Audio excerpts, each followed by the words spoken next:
అరే నాయన యాడిపోతున్నారు? ఏం కథ మీది? ఊరుకోతున్నాం. ఒకరేంటొకరు వాడి ఏడిపోతున్నారు. మా సడకుని బిడ్డది పుట్టినరోజు ఉంది, గాడికే పోతున్నాం. సడ్డకుని బిడ్డది పుట్టిన దినం ఇప్పుడు చెప్తున్నారు, నాకు తయారయ్యి పోయేటప్పుడు చెప్తున్నారు. నేను ఏం చెప్పినా మరి ఆ షేన్ కాడ పని ఉడగొట్టుకోనన్నా పోవాలిగా. ఇసొంటోళ్ళు ఒకనాడు ముందు చెప్తారు కానీ ఇప్పుడు పోయి తయారయ్యేటప్పుడు నాకు చెప్తారు. ఎట్లున్న తమాషా ఇది. జరసేపు దొబ్బి కుప్ప కట్టి మళ్ళీ ఎలా చేసి పోతా పాటు ఏది ఈ బట్టలు వేసుకొని నాడు కదా అవి వేసుకుంటా. పొండే వడ్లు వేసుకొని పోయి అత్తగారింటికని ఎండబోసుకో, సడకుని ఇంటి ముంగల ఆకిట్లు ఎండబోసుకో అన్నీ నింపుకొని పోయి ఆ బలరను ఎడ్లను అన్నిటిని కొట్టుకొని పోయి సడకుని తన కట్టి కేకు తినబెట్టి అవి బర్త్డే కేక్ ఉంటుంది కదా పెట్టు, తినుకుంటా కూర్చుంటాయి, పాలిస్తాయి. నా ముందలు ఎక్కువ మాట్లాడకు, అయిపోయింది సంసారం అంటున్నా. నా చేతులకు ఎక్కువ మాట్లాడకు, నిన్ను నేను చేతులు జరుండిగా మాట నాయన చెప్పదా ముందు. ఆగు జరావు శిరీష, ఆగు జరావు. అరే జరుండు జరసేపు నా మాట మా నాయనతో జర ఒప్పించుకొని పోదాం. ఆయన ఒప్పుకోడు చెయ్యడు, ఏం ఒప్పిస్తావు? అరే జర నా మాటను జర నాయన దగ్గర పోయి ఒప్పించుకున్నాం అనుకో, పూట ఎక్కువ ఉండవచ్చు. అంటే ఏం ఒప్పిస్తావు? ఏమి నాలనేనా? ఏం లేదు, ఏం చేయాలి? ఇగో నాయన దగ్గరికి రా, వచ్చి జర కాలు మొక్కు అంతే. ఏం చేయాలి?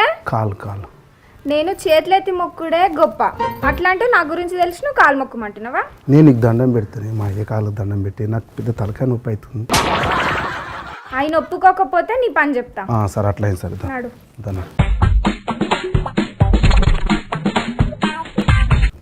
దావత్ కోయేడుతుంది పుట్టినరోజు కాడికి. తయారైండ్రు కదా, పోతే వండి ఇంకా మళ్ళీ చెప్పుడు ఎందుకు నాకు? ఇక పెద్ద మనిషికి చెప్పి కాళ్ళ దండం పెట్టి పోమని వచ్చిన, ఖర్చులకు కూడా పైసలు అట్లా. నా కాళ్ళు గుంజుతున్నాయా ఎట్లా? మీరు మొక్కితేనే చక్కగా అయితే నాకు ఖర్చులకు కూడా పైసలు అట్లనే. కేక్ తీసుకోవాలి. ఆంచన కడగకరా, నాకు ఓనాడు ముందు చెప్తే నేను ఏమైనా చేస్తుంటి, కానీ ఇవాళ నాకు అర్ధగంట కూడా కాలేదు నాకు చెప్పి. మసులుతున్నారు ఇంట్లో. పోండి, పోతే వండేవా? నాకు చెప్పుడు ఏమున్నది ఇంట్లో, కొత్తగా ఏమున్నది ఇంట్లో? పోతూనే ఉన్నారు, వస్తూనే ఉన్నారు. బండ్లకు పెట్రోల్ కావాలి మళ్ళీ. పోయేటోళ్ళకి వండి సప్పుడు దాకా అంటున్నా, నాతోని ఒలరి పీయకుండి నా నెత్తి ఖరాబ్ చేయకుండా. అరే అట్లనే అంటారు పెద్ద మంది దండం పెట్టి. ఇప్పుడు కాళ్ళు మొక్కితేనే మీకు నాకు వద్దా అంటున్నా. ఏంది ఇది తమాషానా? ఇది ఎక్కడ నగ్గాలో కాదురా, ఎక్కడ తగ్గాలో తెలిసినోడు గొప్పోడు. వద్దా అంటున్నా, వద్దురా, నీకు దండం పెడతా. వద్దా అంటున్నా, వద్దురా. కాలు మొక్కనీయకుంటే ఇట్లా చేస్తున్నావు మంచిగా. వద్దురా, అయిపోయింది. నా కథనే ఒడిచింది అనుకోండి.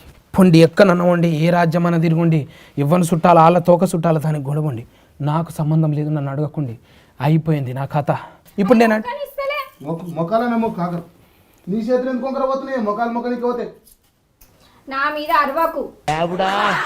అరే వాళ్ళు వినర్రా, ఆ కాందానే వినరు, మనుషులకు వినరు. ఏం తికొలుతున్నావు? ఆ కాందాని వినే కాందాని కాదు, సిచ్చు పెట్టుకున్నట్టు చూడు. సింగారం ఉన్నదంట అని సందమామని చేసుకుంటేవి. నా వంశమంతా సందమామలే, ఇక్కడో సందమామ అక్కడో సందమామ ఎత్తుకొని మూతికంతా మసి అంటుతుంది నాకు.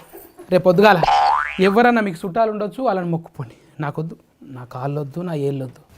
చూసినావా? అందుకని అన్ని మెంటల్ లెక్కలు చేయొద్దని చెప్తా. ఆయన విన్నాడు అని అప్పుడే చెప్పిన. మీరు వెళ్ళరు, నన్ను పోనీయరు, ఎప్పటి బాయిల కప్పల లెక్కని ఇంట్లోనే ఉండుర్రి. మీకు ఎంత చెప్పినా అర్థం కాదు. నేను కూడా పోనీగా పొర్రి. చూసినావురా, నేనుండంగా కన్న తండ్రిని ఉండంగా నిన్ను ఏమంటున్నది? మెంటలోడ అంటున్నది. సోయి నాది ఇప్పటికన్నా సోయి వస్తున్నదా? నెత్తి మీద ఎంటికలు పెంచినావు కానీ నెత్తిలో దమాకు మరిచినవురా. పెన్లం అనేది నెత్తిలో పేనస్ ఉంటుందిరా, ఏమనకపోతే ఎంటికలు కూడా కొరుకుతుంది. దాన్ని తీసి కుక్కాలి, కుక్కితేనే కుక్కినట్టు పడి ఉంటుందిరా. బట్టె బాజిగాడ నువ్వు కొడుకు అయితే అరే